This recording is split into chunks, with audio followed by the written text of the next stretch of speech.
Hello बच्चों, आज हम पढ़ेंगे पी ब्लॉक एलिमेंट्स के बारे में। पी ब्लॉक एलिमेंट्स से ही पता लग रहा है कि जो लास्ट इलेक्ट्रॉन है वो पी ऑर्बिटल में जाएगा। ठीक है, तो ये पिछली वीडियो में मैंने बताया था आपको, ये एस ब्लॉक एलिमेंट होता है, ये डी ब्लॉक एलिमेंट होता है और ये पी ब्लॉक एलिमेंट होता है। जो पी ब्लॉक एलिमेंट होता है उसमें जो लास्ट इलेक्ट्रॉन है वो पी ऑर्बिटल में जाता है। ठीक है, तो पी ऑर्बिटल की अगर हमें बोला जाए कि डिफाइन करो पी ब्लॉक एलिमेंट को, तो कैसे करेंगे define? The elements in which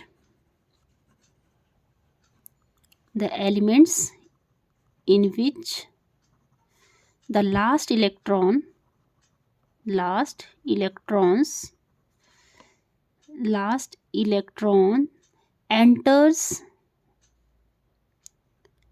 enter any one of the three orbitals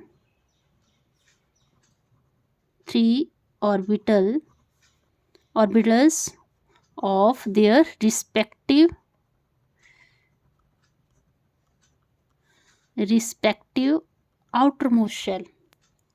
outermost shells are called p block element.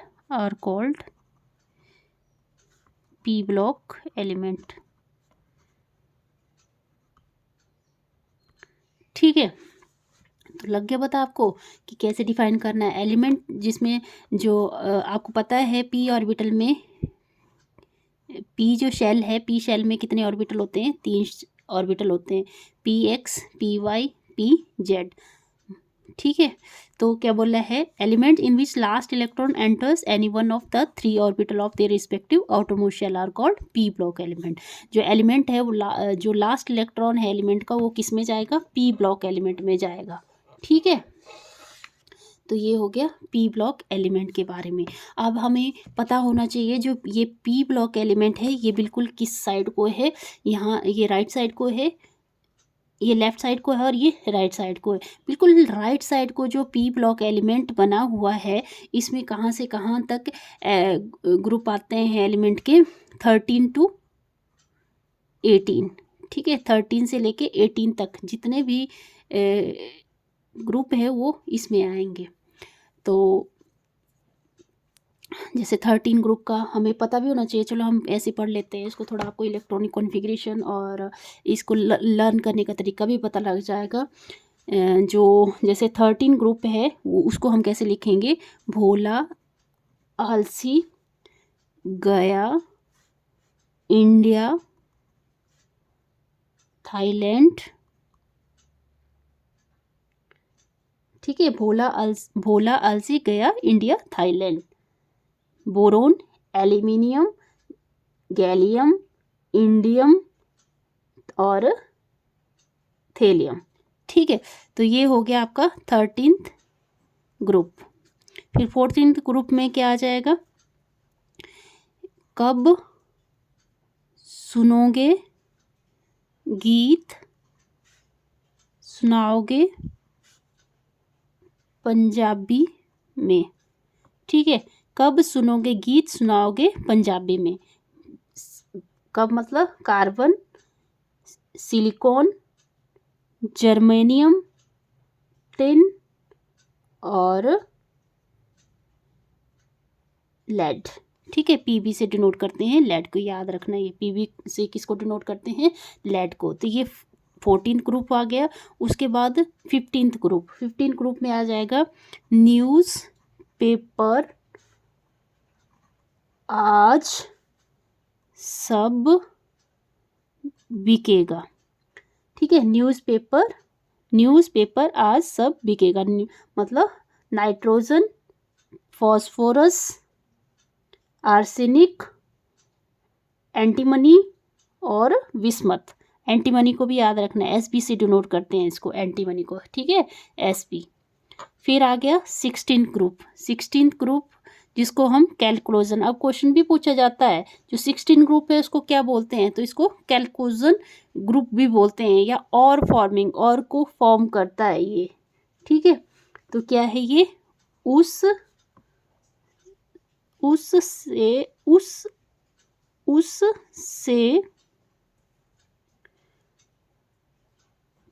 टेपो, ठीक है, उससे टेपो, उस मतलब ऑक्सीजन, फिर सल्फर आ गया, फिर सेलेनियम आ गया, फिर टेलुनियम आ गया, फिर पोलोनियम आ गया, ठीक है। उसके बाद है 17 ग्रुप। 17 ग्रुप को हेलोजन ग्रुप भी बोलते हैं, हेलोजन फैमिली से ये बिलोंग करता है।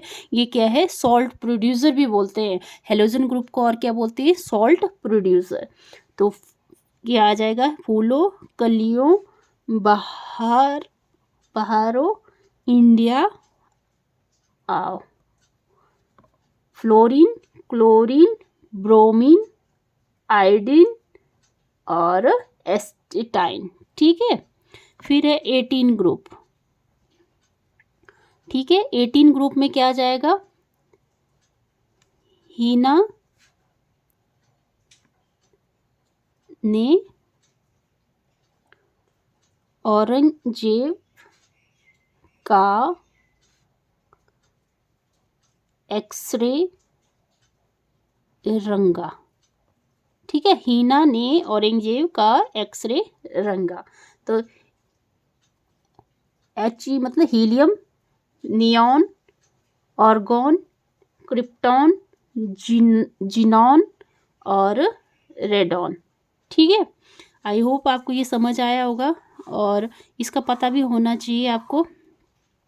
जैसे बोरोन है एटॉमिक नंबर 5, तो इलेक्ट्रॉनिक कॉन्फ़िगरेशन क्या आ जाएगी इसकी, 1s2 2s2 2p1। जो लास्ट इलेक्ट्रॉन है वो किस में जा रहा है, p ऑर्बिटल में जा रहा है, ठीक है। तो जनरल इलेक्ट्रॉनिक कॉन्फ़िगरेशन क्या हो रही है, ns2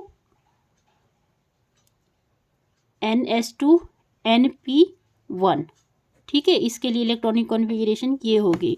फिर 14 ग्रुप है, 14 ग्रुप में कार्बन का एटॉमिक नंबर होता है 6, तो 1s2 2s2 2p2, ठीक है, 2 4 और ये 6। तो इसकी जनरल इलेक्ट्रॉनिक कॉन्फ़िगरेशन हो जाएगी ns2 np2, ठीक है। फिर आ गया नाइट्रोजन फैमिली, तो नाइट्रोजन का लिख देती हूँ मैं इलेक्ट्रॉनिक कॉन्फ़िगरेशन। नाइट्रोजन का एटॉमिक नंबर होता है 7, electronic configuration 1s2 2s2 2p3, तो 2 2 4 और 3 7।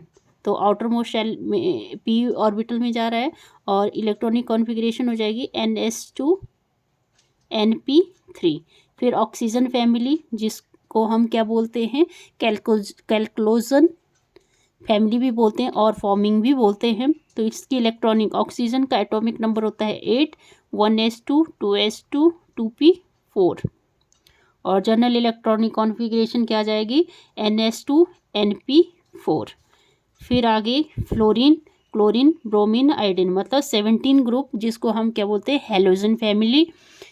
हेलोजन ग्रुप जिसको बोलते हैं, ये सॉल्ट प्रोड्यूसर भी बोलते हैं इसको। और तो फ्लोरीन का एटॉमिक नंबर लिख लेते हैं हम। फ्लोरीन का एटॉमिक नंबर होता है 9, और electronic configuration 1s2 2s2 2p5। तो जनरल इलेक्ट्रॉनिक कॉन्फ़िगरेशन क्या आ गई, ns2 np5। फिर हीलियम, नियॉन, ऑर्गॉन, मतलब ग्रुप 18, जिसको हम इनर्ट गैसेस भी बोलते हैं, नोबल गैसेस भी बोलते हैं, ठीक है।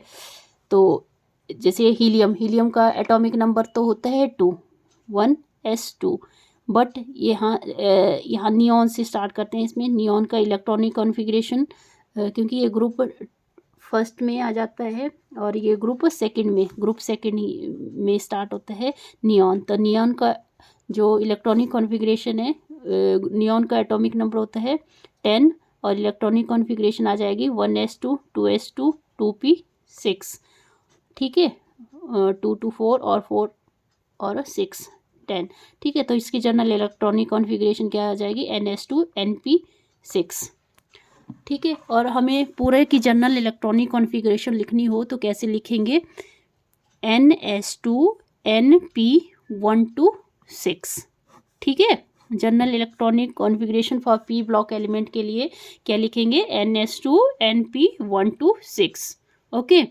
आई होप आपको ये समझ आ गया होगा।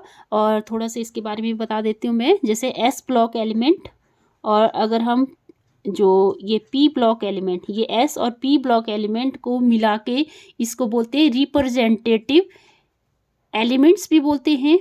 ठीक है, एस प्लस पी के जितने भी एलिमेंट है इनको क्या बोलते हैं हम, रिप्रेजेंटेटिव एलिमेंट भी बोलते हैं, नॉर्मल और मेन ग्रुप एलिमेंट भी बोलते हैं, नॉर्मल ग्रुप या फिर मेन ग्रुप भी बोलते हैं। ठीक है, फिर है इसकी general electronic configuration, general characteristics.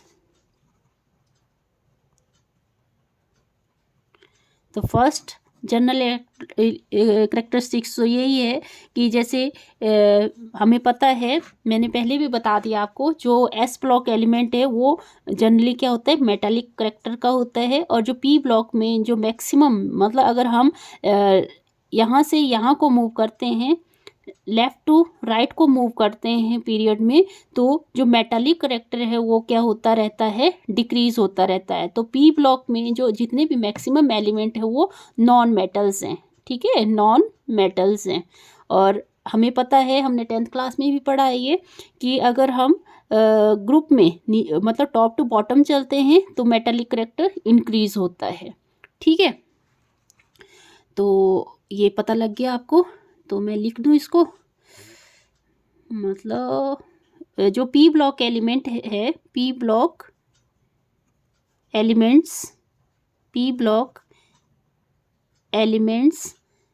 में इंक्लूड होते हैं दो, बोथ मतलब मेटल्स भी इंक्लूड होते हैं एंड नॉन मेटल्स भी आते हैं इसमें। ठीक है, नॉन मेटल्स भी आते हैं। और मैंने ये बता दिया आपको लेफ़्ट टू राइट और टॉप टू बॉटम का केस, ये भी लिख देना आपने। सेकंड कैरेक्टरिस्टिक्स है इसकी आयनाइजेशन एनर्जी, एंथैल्पी या आयनाइजेशन एनर्जी क्या होती है, हाई होती है। आयनाइजेशन, ये हम टॉपिक पढ़ेंगे, बहुत इंपॉर्टेंट टॉपिक है ये आयनाइजेशन वाला भी। आयनाइजेशन एंथैल्पीज क्या होती है, रिलेटिवली हाइयर होती है।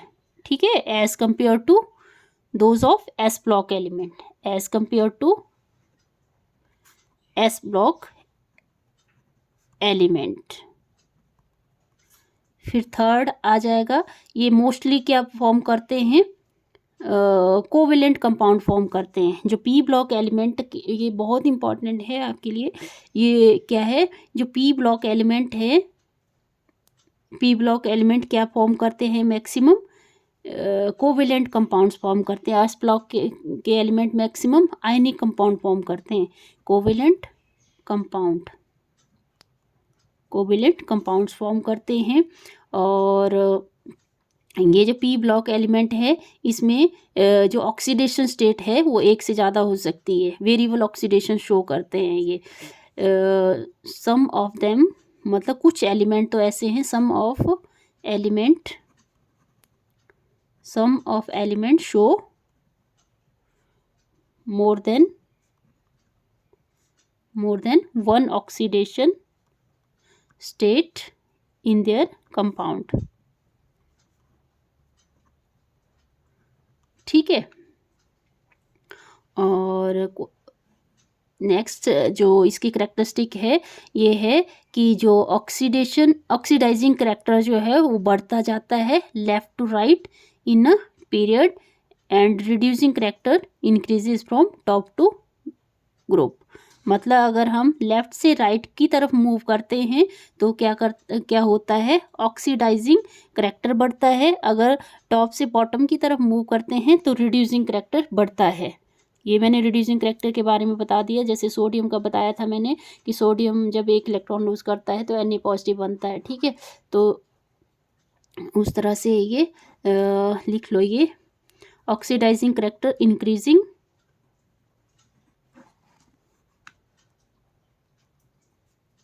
Oxidising character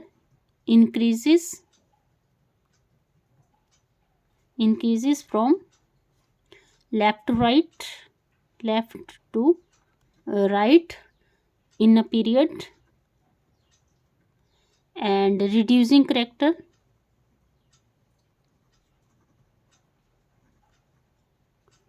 reducing character increases from top to bottom in a group। ठीक है, आई होप आपको ये समझ आया होगा पी ब्लॉक एलिमेंट के बारे में जो मैंने बताया। अगर समझ आया तो प्लीज़ चैनल को लाइक करें, सब्सक्राइब करें। Thank you.